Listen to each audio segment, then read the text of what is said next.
El Atlético de Madrid femenino presentó a la delantera mexicana Charlín Corral como su refuerzo para la siguiente temporada en la Liga Iberdrola de España. Charlín anotó 24 goles en la campaña 2017-2018, quedando solo por detrás del atacante del Atlético de Madrid, Jennifer Hermoso.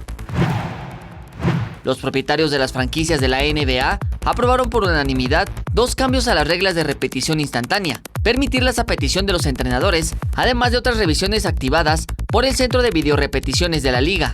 Estos cambios se podrán a modo de prueba para la campaña 2019-2020. Los mexicanos Paola Morán y Valente Mendoza lograron 2 preseas doradas en la Universidad Mundial de Nápoles 2019. Morán consiguió su medalla de oro al ganar la prueba de los 400 metros con un tiempo de 51.52 segundos. Por su parte, Valente dio a México la segunda medalla al imponerse en la final varonil de 400 metros con tiempo de 45.63 segundos. La NFL dio a conocer que serán ellos, en conjunto con los Delfines de Miami, los encargados de cubrir las cuentas médicas del tackle defensivo Kendrick Norton, quien tras un accidente automovilístico que sufrió esta semana, tuvo que ser sometido a la amputación del brazo izquierdo.